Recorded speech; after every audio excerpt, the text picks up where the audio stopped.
All right, let's turn this into a slideshow and get cracking. All right, red flags. Red flags. Signs, these are biofeedback signs that you need to take a dieting break, that you need to take a break from fat loss, calorie deficits, and that goal for now. So as to not create more metabolic adaptation and slow down than necessary. So why do I say that? Because some degree of this is normal. You should expect some degree of adaptation and slowdown as a positive, normal, biological response to eating less. You need to be eating in a calorie deficit to lose fat. No surprise, no secret, right? The issue is when we are eating in a too much of a deficit for too long of a time with other lifestyle variables that are also not supporting the actual goal of fat loss. So there is a degree of adaptation that's normal. So for example, if you've lost 15, 20 or more pounds, that lower body weight therefore now requires less calories. So if you and I had similar taste and we're following similar diets, but I'm 50 pounds heavier than you, I eat more than you because I weigh more than you. So as you lose weight, there's a natural reduction in your overall calorie requirements. Okay, that's normal.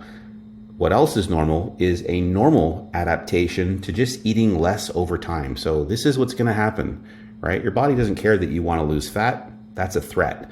Lower calories, that's a threat sensed in metabolism. So you have to understand this is perceived as a source of stress. And the issue here is trying to offset and lower that over time.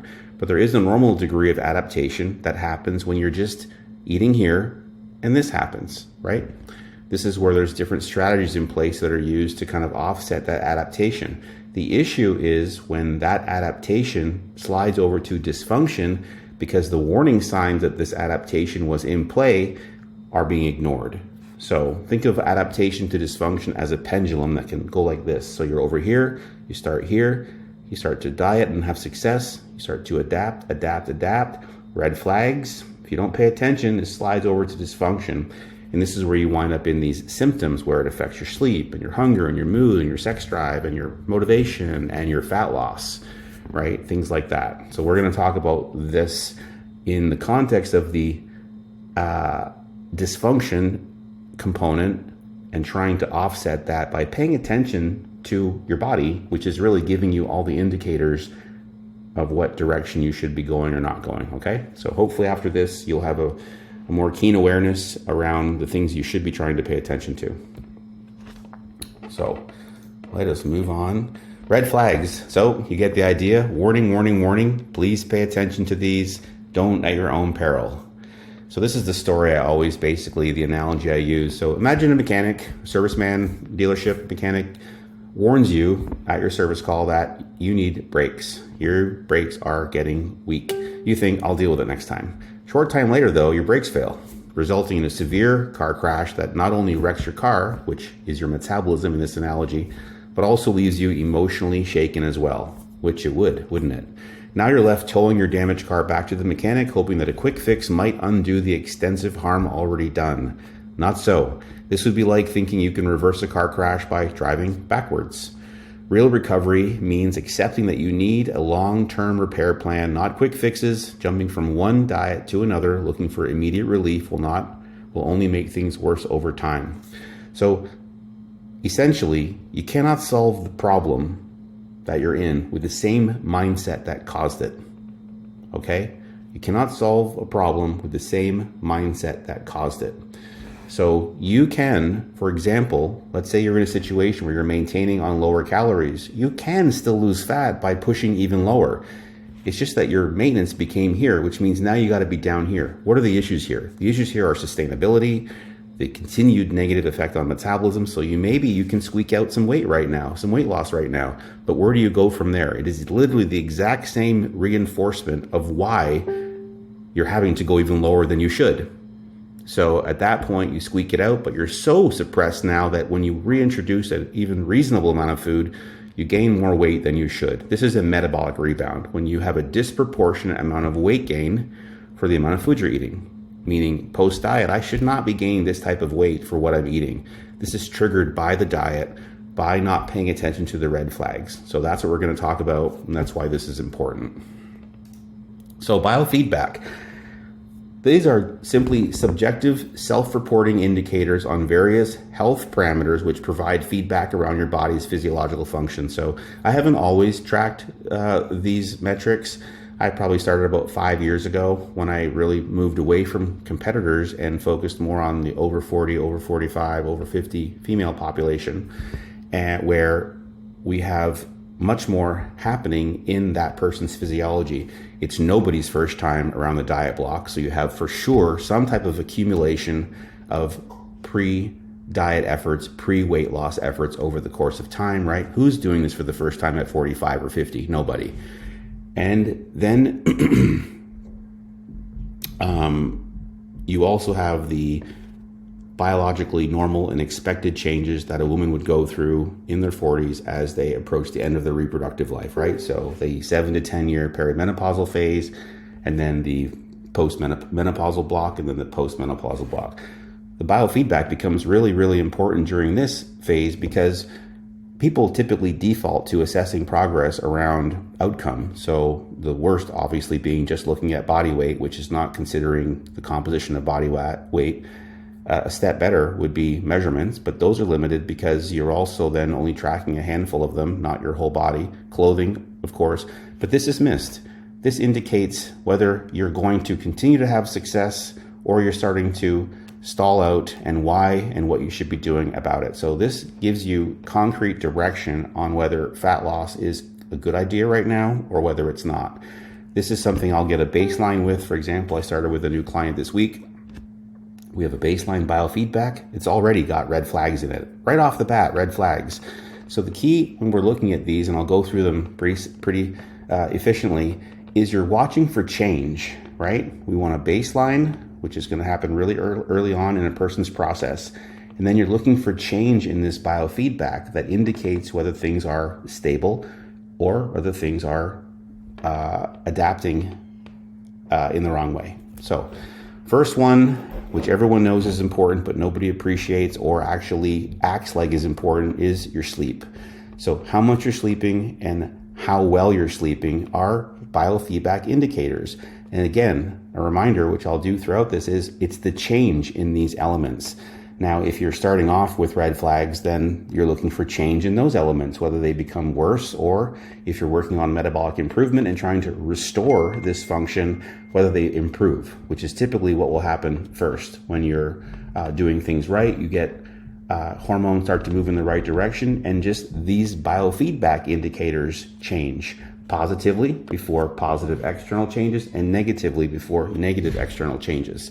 So if we are short on quantity, you are going to have a direct impact on hunger hormones and satiety hormones. So leptin and ghrelin, if you care about what these are called, one is a hunger hormone and one is a fullness hormone. And you're going to have a negative impact on these hormones if you are not sleeping enough. And you know this, right? You have a poor day to sleep. The next day, your willpower is low and you're just craving more. Maybe your hunger is a bit dysregulated. When this is a persistent issue, it is an issue. This also will destabilize the natural rhythm that you have around cortisol, which is a stress hormone. Not a bad thing. It's only bad when it's chronically elevated. It's there for a reason. It helps us wake up. It's fight or flight, right? But it destabilizes the natural rhythm of it when you're not sleeping enough. So naturally, this should be elevated in the morning and should just gradually decline. So it's lower towards bed and you can fall asleep. The first regression around this, red flag, is an inverse of this, where you have it high in the or low in the morning and high in the evening. What is the implication of this? It's low waking energy and it can't fall asleep. This is metabolic stress, right? The issue when you talk about hormones, and everyone always talks about hormones, and we talk about hormone balance, is that no hormone acts in isolation. So cortisol doesn't act by itself. Progesterone, insulin, thyroid, these things don't move on their own. There's a lever system here. So you pull one and other things adjust. So they act as an orchestra or a symphony, not in isolation. So in cortisol tends to be the top dog here that then causes all of this down regulation in these other systems. So when we are in this red flag state, your body is essentially under too much stress. Stress hormones are chronically elevated, which are pulling levers on other systems that are supposed to be supporting fat loss, but are now under strain. So think about the fight or flight kind of component, right? That's the activated side versus the relaxed side. This is your metabolism. It is a stress barometer. It measures or senses stress. So in your nervous system, there's something called the sympathetic side, and there's something called the parasympathetic side. The coined names for these are fight or flight and rest and digest. So fight or flight, you are in an emergency state. It's survival state, right? Go, go, go, survival state. In this state, your system is down-regulating systems that are not important for survival, important in this emergency state. So you start to see negative effects on sex hormones and reproduction, negative effects on digestion. These things are not important in this state. So I'm explaining this to let you know that there's a connection, a network effect in the whole body. So when you're looking at thyroid, for example, and people go, and thyroid's an epidemic these days because of a lot of dieting in many cases, that doctor is often just prescribing something based on symptoms, not ever really having the conversation around, when did this start? Why might this have happened to you? What are the potential causes upstream for your thyroid to be underperforming? That's an indicator, right? So it's like having a smoke alarm going off and just putting the smoke alarm out, taking the batteries out of it or something, but not actually addressing the fire and why the smoke alarm was triggered, right? Sleep quantity, sleep quality, same idea. So inability to fall asleep, this is that inverted diurnal cortisol rhythm I mentioned where it's inverted. The second regression around that would be flatlining, where it's low in the morning, low in the evening. This is tired all the time, right? The prior state, wired and tired. The next regression, tired and tired, just lots of fatigue. So inability to stay asleep is something a little bit different. This is also, though, still connected to the overall element of metabolic stress. So you often see someone who's waking up at similar times in the night having to go pee. I've had several posts about this that I've talked about where I've mentioned that it's not that you're waking up to go pee, it's that you're peeing because you wake up. Two different things, right? So there's something that's happening in your body to wake you up. Unless you've had a lot of water before bed, it's not because you got to pee. It's because your blood sugar is destabilizing, connected to this metabolic stress. And when it's dropping too low, what is required to produce that blood sugar overnight? It's stress hormones, it's cortisol, it's glucagon. So these hormones are rising in response to this destabilized, lowering blood sugar to provide that sugar for you. If your overall levels of stress hormone and metabolic stress are too high above your baseline, then this wake up hormone, this alert hormone is going to, when this rises to provide this blood sugar, it's going to put you over your waking threshold and wake you up. That's the repetition around this. So this can sometimes be band-aided with how you eat your pre-bed meal. I always say it should be a nice, good source of protein, some fat, and some high fiber fruit like berries, because the fructose in the berries will provide you with liver glycogen. The liver glycogen will serves the function of providing a steady supply of blood sugar to you overnight. So if that is your reason, then this type of approach will help band-aid that and stabilize your blood sugar overnight and help you with a stay asleep type of goal. Not always, and not necessarily just that, because if that particular component doesn't address it, then you got to look back at the whole day's diet too as well, and that's a larger kind of investigation to see how to stabilize the whole day's eating to help your sleep. So elevated cortisols to levels that exceed your waking threshold. That's why the wake up is happening there. So not enough, we just know, it's not really a surprise that this would be an issue, I hope, but not enough low quality sleep exacerbates weight loss resistance, weight gain, insulin resistance, and honestly just risk of chronic disease over time. There was a study that was even done, I can't remember the number of participants, but it was a sleep deprivation calorie restriction study, and the group that reduced their weekly sleep from normal sleep to 5.5 hours for the same amount of total weight loss, lost 55% less fat and 60% more lean muscle than the well-slept group for the same amount of weight. So think about that in 10 pounds. One group loses 55% more, 55% less fat than the other group for that 10 pounds, and they lose 60% more lean mass than the other group. That's bad. That's just from a little bit of sleep deprivation per week. So this is an important one. where there are elements that you have in place that are hopefully you're trying to optimize this. If you have a really jacked up sleep schedule, you don't take it seriously, well, then you kind of lose some of the ability to assess this. But if you are, which you should be, if you're trying to lose fat, trying to get enough sleep, and you're going to bed and getting up at similar times, and you see a change in this, these are indicators. Okay? Morning waking energy. So this too, connected to sleep. If you have poor recovery in your sleep, you're going to have poor morning energy. This is why you do not want to band-aid this energy gap with caffeine, because you're just interrupting this awakening response. So we have something called the cortisol awakening response. This is why this hormone naturally goes up in the morning, to wake us up, increases core body temperature, makes us more alert. It's a readiness hormone. Like we mentioned though, if the sleep components are falling apart, we're going to see an effect here on this morning waking energy. Overconsumption of caffeine can get in the way here. So one of the things we have people do is delay for about 90 minutes. And it's not for any other reason than to give your body a natural chance to activate that awakening response on its own, to produce energy there on its own. I'm not anti-caffeine. You can have coffee. You shouldn't. If you're at a place where you think, if I were to pull out caffeine, I'd probably get a headache, you should freaking pull out caffeine. I mean, that's a physiological component that's pulling you there. You need to break that. I mean, that's just common sense. As difficult as it would be, it only takes a couple of days. So natural wake up energy here, whether you're tired or take 30 minutes to get going, or tired all morning, or you need caffeine, these are not good indicators, right? We want to have a good amount of AM energy. So if not, we look at potentially too much physiological stress, which is the common denominator of what's happening when we're looking at biofeedback red flags. It could be inadequate nutritional support that also destabilizes the blood sugar overnight. How are you eating during the day? Is your diet protein centric, right? Are you avoiding low carbohydrate fasting type protocols?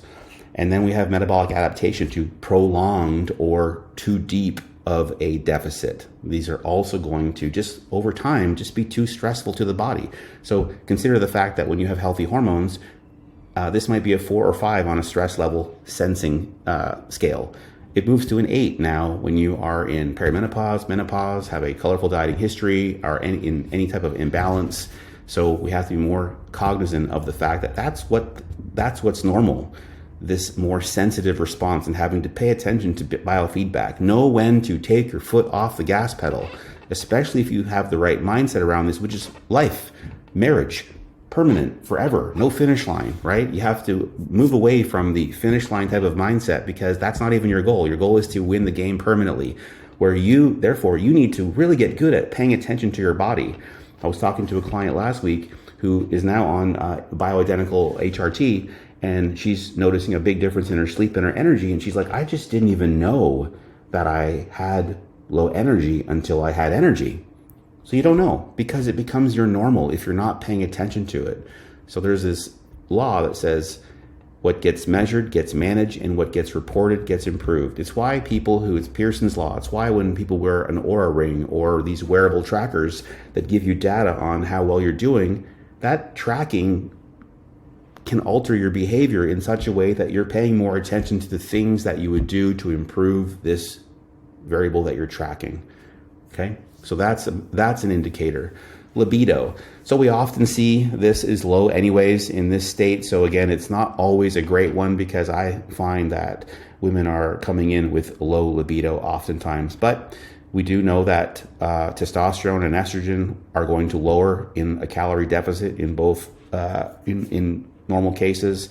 And we know that metabolic stress decreases testosterone, estrogen, and progesterone. Even if you were, pre this state, nothing is going to crunch progesterone levels and therefore dysregulate the whole process more than stress. So high stress, progesterone crashes, dysregulates estrogen, and opens you up to the effects of high stress on your body, which is typically what is that perimenopausal or high stress type of indicator? More belly fat than normal. So you may not be gaining a lot of weight, but you notice a redistribution so that it's seems to collect here. I'm pinching myself when it didn't used to seem to collect there.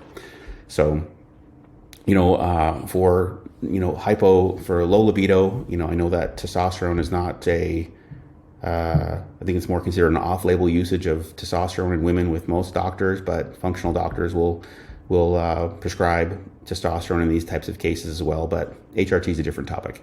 All right, perceived stress, big one. So again, metabolism is your stress barometer. It is a sensor that senses and then sends signals in response, right? Adapt. Whether it is physiological stress from a life of dieting and this or that and just crap happening in your body because you did it to yourself over time, you're not paying attention to this stuff, or it's just like, holy crap, life is chaotic right now and I got a health issue in my family, or I got a job issue or a relation issue or work issue, it's perceived the same way. You feel it in your tummy, right? Like anxiety here ends up anxiety in the tummy. The body follows, and these gut and brain and everything communicates. So this matters too. And whether you are physiologically wound up or you're just dealing with you know what, this is going to result in sleep disturbances when your brain is ruminating too much at night, which is going to just go back to the front and then start the trickle down effect of all the negative kind of physiological adaptation. So I go through this perceived stress component because the most overlooked component of successful fat loss is going to be stress management. It's just kind of making sure you have opportunities to close your loop. Everyone looks at the importance of the protein and the calories and the training and the cardio and all these ingredients in this recipe you're trying to produce, not realizing that they're important too, but you're missing out on the base, the big one, especially now. So the fat loss game, it just changes, right? When things have not worked for you that used to work for you, that is a indicator. And that's even doing things right. That means there is a need for a shift in behavior and what we're doing from a programming and an eating and a training standpoint potentially, but primarily eating that is required to reset the system, so to speak. Interferes with hormones that regulate appetite and metabolism, doesn't it? When you're stressed? Yeah, for me, when I'm having a lot of stress, I can eat to save my life. Other people can't not eat, can't stop eating. Either way, both are not good for us. Leads to changes in eating behaviors, right? Showing up as increased cravings for high fat, high sugar foods. So when cortisol is chronically elevated, this is what you're going to see. You're going to see a total fluctuation and a wild up and down craving, having more cravings, and it's going to be for that stuff. No one's craving protein or broccoli in these situations. It's high fat, high sugar, pantry-based foods. Harder to lose belly fat due to cortisol's effect on fat distribution. We just talked about that, right? When stress hormones are high, then you have less defense against the negative effects of high cortisol. And when high cortisol is the issue, hormonally, you tend to see that as fat depositing on your tummy over the abs in your midsection. Burnout, anxiety, overwhelm, which can make it difficult to be consistent. Perceived stress, got a lot going on. I don't want to meal prep. I'm not doing this. I'm not doing that. Ultimately, the overwhelm just affects your overall execution of things. So you have to consider this in your overall type of approach to what you're doing and say, okay, maybe when it's super stressful, it's not the time to be going hard. And it's more the time to be taking a foot off the gas pedal and really focusing on recovery and self-care and making sure that everything is operating properly, right? You need more recovery in that case. Feedback loop where stress leads to unhealthy eating patterns, which adds more stress after the fact. So this is a big one too, just your overall perception of stress. So we will look at these on a weekly basis with clients. I'm tracking sleep quantity, sleep quality, libido, perceived stress, digestion and bowels, hunger, cravings, energy, things like that. Digestion. So digestion tends to be a window into the state of your metabolism. High stress, poor digestion. Sympathetic state, fight or flight. Parasympathetic state, rest and digest. It's even in the name. So if you are in an emergency state, stuck over here, you are not activating this side of the nervous system. Think of it like a seesaw. Sympathetic, parasympathetic. You're like this. Too much weight on this side, no weight on this side. This is the digestion side. This is the emergency side. So when you're in this state, this will be a big one. You'll start to experience some bloating, slower transit time. So slower, this is a reduction in just GI motility. So speed of how food is going through your system, right? It'll affect bowels, so on and so forth. So when the body is stressed, The sympathetic nervous system diverts energy and blood flow away from digestion. Of course it does. Why is digestion even relevant when you're in an emergency? It isn't. Think of an animal, a deer in the wild, sensing a lion. It's fight or flight. And in this case, it is flight. Digestion does not matter. The difference is when they're safe, the parasympathetic relaxation system activates. In this case, where we're talking about this chronic dieter or a woman who is in this chronic physiological stress state, they're locked over here. And this system is not being activated because this one is not relaxing and they're stuck, and therefore digestion goes down. So we see, like I said, slows down GI motility, less enzyme production, less digestive enzyme production, and gastric secretion, some pancreatic insufficiency. These are the places where these digestive enzymes are being produced and they're just not producing. So we have an issue then with food not being broken down as efficiently or as fast. Nutrient absorption is compromised, so you're not even absorbing nutrients. So not only are you not digesting well, you're not even getting the good stuff from your food in this case. Bloating as undigested foods that's longer in your stomach and your intestines, and then you have irregular bowel movements. So these are symptoms of digestive stress. This is an indicator or red flag. I'm not talking about people that have diagnosed issues like IBS or whatnot, or Crohn's, that are actual full-blown. We're talking about changes that we've noticed through the process, right? And you might, and for you, for a client, I'm having a baseline and watching this as well change. But in your case, these are things to pay attention to, even where you're as your current state right now, and then looking for improvements in these areas. But this big indicator, hunger stability. So here we're talking again about stability. We're gonna link hunger stability and energy really together, because it is when these indicators are stable, hormones behind them are stable, right? When these indicators are fluctuating or are wildly changing, obviously the hormones behind them are fluctuating and wildly changing, logically. Your body likes stability, does not like this. It likes balance, stability, predictability, repetition. So when your hunger starts to change dramatically or starts to waffle around, this is another indicator. There is a component of this that's normal. You should be hungry when you're eating in a healthy calorie deficit. Anyone who says you're not going to be hungry just doesn't understand fat loss, because it's normal. There's hunger hormones and satiety hormones or fullness hormones that respond to food. So when you're eating less and your body wants you to remain the same, it's going to upregulate hunger hormones, decrease satiety hormones to get you to eat. That's what you're fighting against, right? That hunger impulse to eat over time. So this is normal. Expect it, accept it, do what you can do to manage it. When I'm tracking this on a 1 to 10 scale, I like, 3, 4, 5. That's a good number for me. Not too low. Too low is an indicator as well, because you might think it's good to not be hungry when you're in a deficit, but you're supposed to be. It's a proper biological response. So if you're not, that's an improper, impaired biological response. That's a red flag. Too high, 8, 9, 10, no good, red flag. 2, 9, all over the place, red flag. This is inconsistency, no stability in the hunger. So if you have intense or constant hunger beyond what's typically expected, issue. This is showing, like I said, a dysregulation in hunger hormones and satiety hormones with prolonged undereating. Low hunger in a deficit, like I said, is also biologically not normal. So this is one of the things that can happen in just prolonged undereating, where a person can be eating lower calories and they just be like, I don't even really mind that I'm eating lower calories. I don't even notice it. I did a metabolic assessment for someone today, and she said, I've been eating X calories for my whole life. I don't even feel like I'm dieting. I'm like, these are like super low calories that you're considering normal for yourself. No wonder you can't make any progress.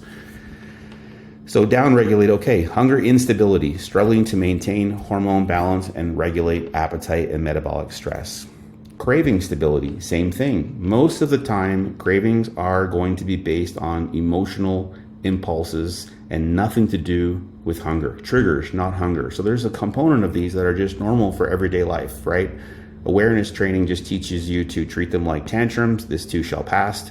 Don't feed them. You reinforce that cravings lead to eating, just from a connection-based standpoint. But some of these are normal. We're not talking about that. We're talking about when they are starting to really change, and this number is, say, over a 5 into the 6, 7, 8, 9, 10 range, and you're starting to crave these highly calorie dense, palatable, sugar, fat laden type foods, right?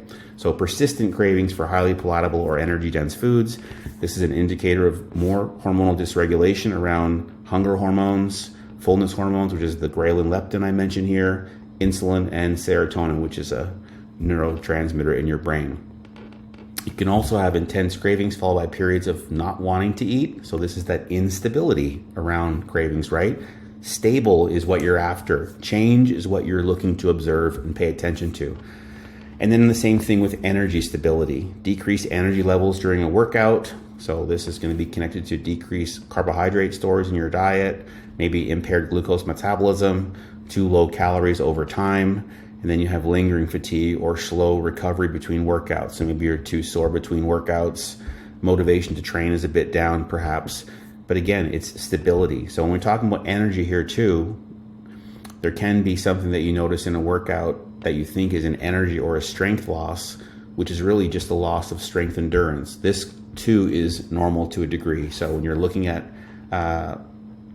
fat loss and you're training, what you're trying to do is stay as strong as possible, right? So sometimes what you'll see is, hey, I'm strong in the beginning of the workout, but I seem to be, kind of trailing off. That's not abnormal because you're just running on lower fuel, right? It's the first movement or two you want to make sure that you're still staying strong on. And that is what we're tracking. So sleep, quantity and quality, libido, stress levels, digestion, hunger, mood, and energy. Hunger, cravings, and energy. And mood you could fit in there. And I would say the same thing right there as well. It would be stability around that as well, right? When these things change, it's indicating that hormones are changing. So what to do if you're in this situation? Well, you can't continue to eat at the amount of calories you're eating right now. And if you don't know how much you're eating and you're experiencing these red flags, the first thing is to honestly, I wouldn't say determine how much you're eating because you don't have a plan, so there's no consistency around that intake. It's to create a plan around this. You can't have success with undoing these issues just by saying, I'll try to. There has to be a systematic series of steps that has you undoing this. And typically what you need right now is an infusion of calories. So sometimes this might be connected to a few extra days off in the gym. You want to make sure that you're really not skipping your recovery walking, you're moving enough during the day, you're not overtraining. You don't need to be training more than 3-4 days a week. If you're in a situation like this where the red flags are all over the place, I'm generally good with 4, but I would be having one of my girls move to 3 in that case because I need the extra day off. This is a recovery, fatigue management, de-stressing type of game at this point. So if you don't course correct, you get more of the same, but it just digs the ditch deeper and takes the time to recover even longer. So it is a calorie infusion right away and then a systematic increase in calories. Now, this is the only way to increase metabolism is to have it chase the food intake up. Metabolism will chase you down and decrease as you lower calories, and it will go up to a certain point as well. What you're after then is just bringing calories up to what a theoretical or expected maintenance intake should be, which when you're healthy is in this 14 plus range, and then reestablishing a higher intake that you maintain outcome on, maintain weight on, which would be indicative of what? Dramatic improvement in metabolism at that point. Some people will even lose a little bit of fat on the way up. Definitely at least some weight, sometimes because of the reduction in water-based inflammation from that high stress. But you're not looking for that. You're looking for biofeedback changes as calories improve. So you're looking for improvements in sleep, improvements in energy and digestion and cravings and hunger. Perceived stress, that is a lifestyle management component for yourself. That's just one to be aware of, as that's going to trigger all of these as well. So that is red flags, a handful of biofeedback indicators you should be tracking. We track them on a weekly basis, but you need to pay attention to these things. And then, like I said, the move at that point is more calories. More specifically, if you already have an idea of how much you're eating, then you're ahead of the game. And at this point, what you're looking to do is keep your protein constant because it should already be sufficient, right? You wouldn't be doing this without sufficient protein because then you're just inviting extra muscle loss. And then you're going to be systematically raising carbohydrates and fats. Given the way that we write diets, I like to have a different diet for training days and off days. Calories are generally the same, and protein is the same, but carbohydrate calories are higher and fat calories are lower on days we're lifting. And I flip it on the opposite days where carbohydrate calories are lower on non-training days and they're higher on and the fat intake is higher on those non-training days as well. So we're looking to improve that intake over time and looking for weight stability at each intake, at each increase, and then you go from there, and then you will gradually see these biofeedback indicators stabilize and normalize, and that's kind of your indicator that you are at least on the way to undoing this and setting yourself up for another good fat loss run, or even just a good fat loss run because you're not having one anyways. So any questions, you know where to find me, but hope you guys enjoyed this one and learned a few things. And now we'll pay attention to things you probably weren't paying as much attention to.